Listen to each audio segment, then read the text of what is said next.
22 अप्रैल 2025 कश्मीर के पहलगाम में एक भयावह आतंकी हमला होता है।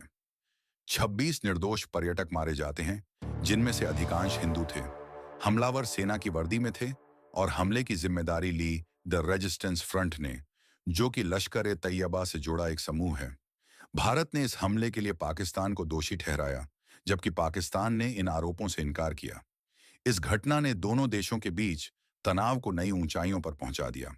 भारत ने एक्सरसाइज आक्रमण शुरू किया, जिसमें राफेल और सुखोई जैसे उन्नत लड़ाकू विमानों की तैनाती की गई। वहीं पाकिस्तान ने 120 किलोमीटर रेंज की फतह मिसाइल का परीक्षण किया। दोनों देशों ने हवाई क्षेत्र बंद कर दिए, व्यापार निलंबित कर दिया और सीमाओं पर गोलीबारी की घटनाएं बढ़ गईं। संयुक्त राष्ट्र सुरक्षा परिषद ने दोनों देशों से संयम बरतने और बातचीत के माध्यम से समाधान खोजने की अपील की। रूस और ईरान ने भी मध्यस्थता की पेशकश की। हालांकि पाकिस्तान ने चीन, सऊदी अरब और ब्रिटेन से समर्थन मांगा, लेकिन कोई ठोस सहायता नहीं मिली। क्या जंग होगी? दोनों देश परमाणु हथियारों से लैस हैं। विशेषज्ञों का मानना है कि पूर्ण युद्ध की संभावना कम है, क्योंकि म्यूचुअली एश्योर्ड डिस्ट्रक्शन, आपसी सुनिश्चित विनाश का सिद्धांत दोनों देशों को रोकता है। हालांकि सीमित सैन्य संघर्ष या सर्जिकल स्ट्राइक जैसी घटनाएं हो सकती हैं, जो स्थिति को और बिगाड़ सकती हैं। जंग शुरू करने से पहले किसी भी देश को क्या-क्या करना पड़ता है? अब सवाल ये उठता है, अगर भारत या पाकिस्तान वाकई में जंग शुरू करना चाहें, तो क्या वो सीधे हमला कर सकते हैं? नहीं, ऐसा नहीं होता। जंग शुरू करने से पहले किसी भी देश को बहुत सी तैयारियां करनी पड़ती हैं। राजनीतिक अनुमति, पॉलिटिकल ऑथराइजेशन।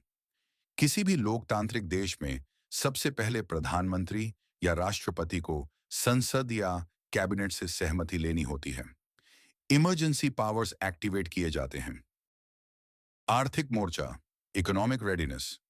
युद्ध में पैसे की बारिश नहीं होती, बल्कि खजाना खाली हो सकता है। रक्षा बजट बढ़ाना, विदेशी निवेश की सुरक्षा और रिजर्व फंड एक्टिवेट करना पड़ता है।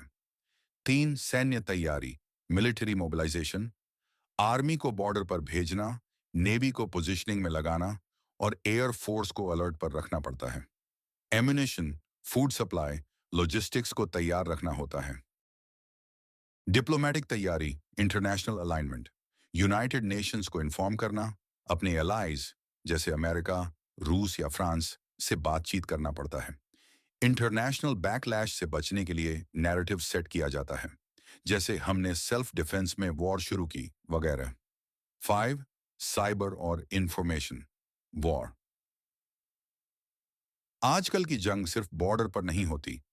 पहले एनिमी कंट्री की इलेक्ट्रिसिटी ग्रिड्स, बैंकिंग सिस्टम्स और कम्युनिकेशन नेटवर्क्स पर साइबर अटैक्स किए जाते हैं। छठी जनता को तैयार करना, public conditioning.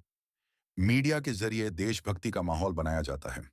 Social media campaigns चलते हैं, जिससे लोगों को इमोशनली प्रिपेयर किया जा सके। तो क्या ये इतना आसान है? नहीं। किसी भी सरकार के लिए ये एक बड़ा रिस्क होता है, क्योंकि अगर जंग हारी गई तो सरकार भी गिर सकती है। फिर भी क्या जंग होगी? जैसा पहले कहा, सारे संकेत दिखा रहे हैं कि दबाव है, गुस्सा है, बदला भी हो सकता है। लेकिन फुल स्केल वॉर बहुत मुश्किल है, क्योंकि दोनों देश जानते हैं जंग जीतने वाला भी हारेगा। आखिर में सवाल सिर्फ ये नहीं है कि जंग होनी चाहिए या नहीं। सवाल ये है, क्या हम वो इंसानियत बचा पाएंगे जो हमें जंग से ऊपर